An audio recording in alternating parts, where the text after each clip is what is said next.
Holy Wednesday is also referred to as Spy Wednesday, which was something that I learned recently. And it's mainly called that because it's a time in which we reflect on the betrayal of Jesus by Judas.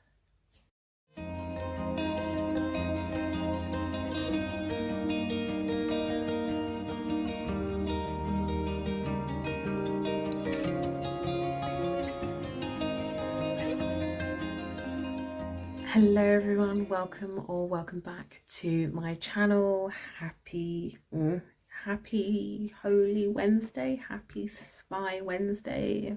It's happy because it ends in a good way. Welcome back to my channel. If you're new here, my name is Amanda, and on this channel I make quite literally whatever content I fancy making. And as you can see, the sunshine has decided to join me on half of my face. I won't be moving around the blind because otherwise we will be plunged into darkness, because the sun is going to be setting very soon.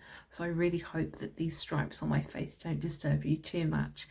But in today's video I'm going to be doing another installment of videos that I started on Sunday. So far we've done Palm Sunday, Holy Monday, Holy Tuesday, and now Holy Wednesday / Spy Wednesday.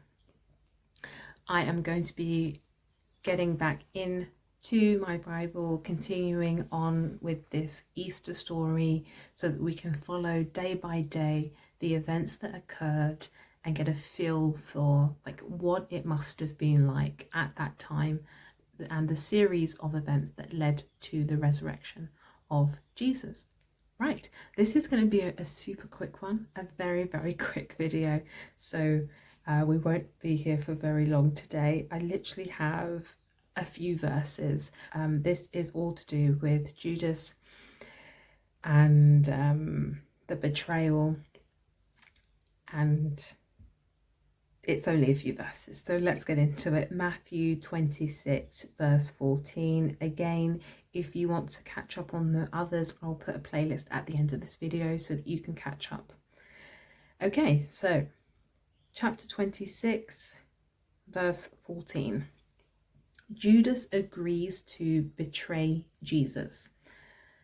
Then one of the 12 being one of the 12 disciples, the one called Judas Iscariot, went to the chief priests and asked, "What are you willing to give me if I deliver him over to you?" So they counted out for him 30 pieces of silver. From then on, Judas watched for an opportunity to hand him over. So most people will have heard of this story. Judas, who betrayed Jesus for, what was it? 30 pieces of silver. I mean, to be honest, it's not surprising that in scripture you'll also find references of you can't have like two gods. You can't love money and God.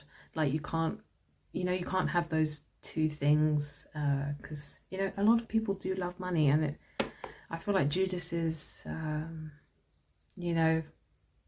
clear example of how narrow-minded we can get when we focus on the wrong thing. But anyway, as I usually do in these videos at the end, I think we should have some points of reflection. The first thing is a bit of a one that you'll have to think on for potentially a while. Do you think that in that same situation you would have betrayed Jesus? It does make me wonder if in those times I would have potentially been somebody that would have betrayed Jesus. It's difficult now with all the knowledge that we have you know, we know how the story ends, but they didn't know how the story ends, you know, like that wasn't, do you get what I mean?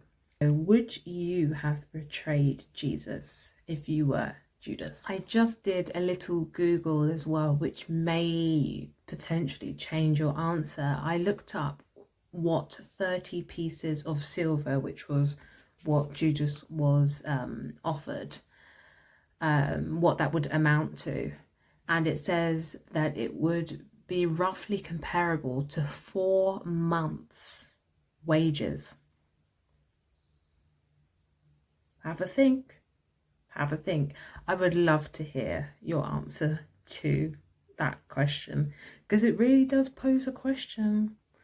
You know, I mean, obviously now I wouldn't betray Jesus because I know, but like, they must have had so many questions. But I think, would you question it if you were walking with him, if you were with him all the time, if you were one of his disciples? Wouldn't it be more obvious to you who he is?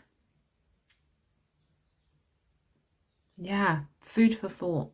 On the topic again of betrayal, but now thinking about it in our own lives, how do we stay faithful to God even in difficult moments where maybe we feel betrayed, perhaps not by God, but by people?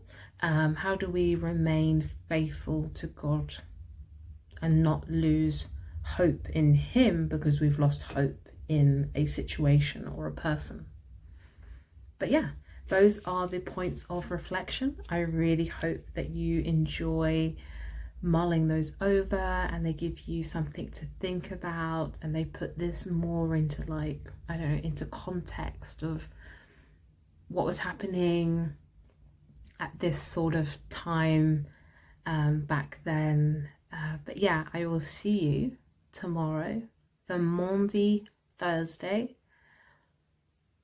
and then we've got Good Friday, then we've got Holy Saturday, and then we've got Easter Sunday. See you again tomorrow.